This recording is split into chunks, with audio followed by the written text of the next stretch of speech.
Hey, what's up, everybody, man? So Corey Davis was really my favorite receiver coming out the 2017 NFL draft class. The man was just a dog. He had outstanding hands, and he was just out there just dominating on the field. People really could not fuck with Corey Davis. I will show you all some clips, but, I ain't really trying to get my video copyrighted. But Corey Davis led the FBS division in receiving yards, and he was 7th in the entire nation that year in receiving yards. So basically, he was in his bag, and it was good enough for him to get picked 5th overall by the Tennessee Titans. So obviously, the Tennessee Titans saw what I saw, you feel me? But it did take him 4 years to break out. I thought he was probably a bust by now, but last year he was in his bag.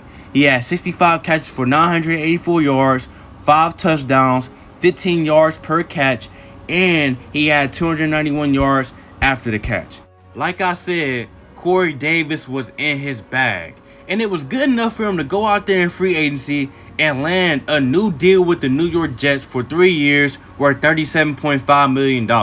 And if Corey Davis just goes out there and stink it up, he still got $27 million getting routed to his bank account regardless, you feel me? But based off the film, Corey Davis is a dude that can go out there and get contested catches. Right there, having the strong hands to bring it down in double coverage. Not everybody can do that. He's a big physical receiver, 6'3", 209 pounds. Going out there getting up with corners. Right there, keeping his feet in at the same time. Same thing right here. Ryan Tannehill rolls out the pocket. He ends up looking downfield, looking for Corey Davis, throws it anyway, and he's able to go up and still bring it in on the corner.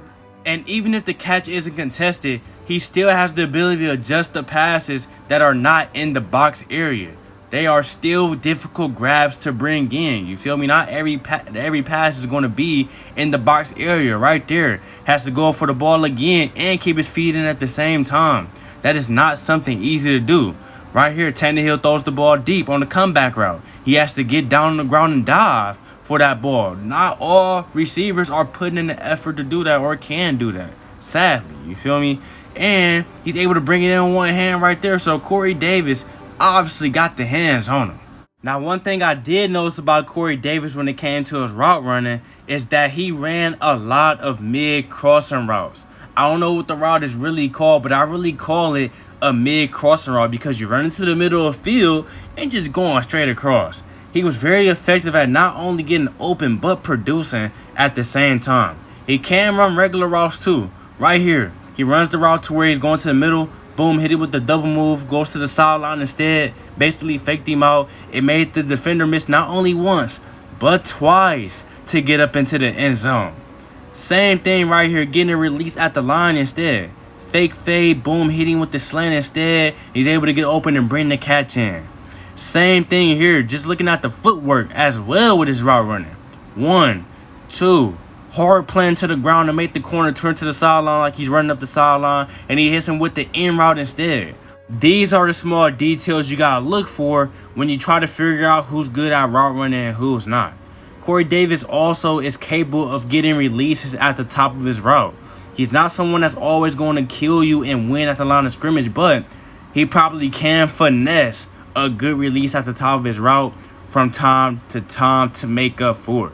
My issue with Corey Davis is that he's not getting enough separation though. Right there, just by him not being fast enough, the corner's able to stay into the play and force a drop. Right here, the corner's stepping with Corey Davis every step of the way, just putting pressure on Corey Davis, and he still somehow makes the catch. Same thing here. Even though Corey Davis brings in this catch somehow, some way, you would still love to see him get more separation in the future. And the last thing I want to point out about Corey Davis is that Corey Davis has shown that he can put in good efforts to get yards after the catch. Made 1 miss, made 2 miss. And he's able to pick, that's like an extra 20 yards, you feel me, if I'm not mistaken. Same thing here.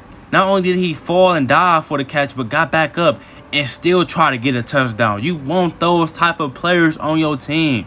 He's not the most dangerous at getting yards after the catch, but he's definitely respectable. Now, when it comes to Corey Davis's future with the New York Jets, I did read up on a few things, and I did hear that Robert Saleh wants to run a Kyle Shanahan type of offense to where the receivers are good at route running and getting yards after the catch. based off of that, I think that Corey Davis does have a place in this offense. I just don't know if he's going to be the wide receiver one full time in this offense because let's be real, Corey Davis isn't really that fast. He can run good routes, but he struggles with getting separation, which not only gives him issues with getting open in general, but being a consistent, realistic deep threat. He's had his opportunities where he did cash in deep, but I'm talking about deep. He ain't really been no deep threat, you know? So that's where I'm at with Corey Davis. I think he may be a wide receiver too. That's what he is in my eyes, with wide receiver one potential. You got to look at it like this. If he's going to be wide receiver one, which he is by default, he got to play Stephon Gilmore twice a year, Trey White twice a year, Xavier Howard twice a year, who definitely wants some more money, so he's still hungry, trust me. Then you got Jace Horner, rookie, who should be a shutdown corner. You got Patrick Surtain, who might be a shutdown corner. You got Darius Slay, who's proven to play good D every year. You got Marshawn Lattimore, one of the best corners in the league. And you got up-and-coming C.J. Henderson, who he did play last year. But what if C.J. Henderson takes a leap and gets to shutting shit down, you know? Is Corey Davis going to be able to bang with these dudes every single week and still produce like he did in Tennessee? That's the biggest question in my eyes. And I think that's the biggest question for everybody because we've only seen Corey Davis have one good year. That's it.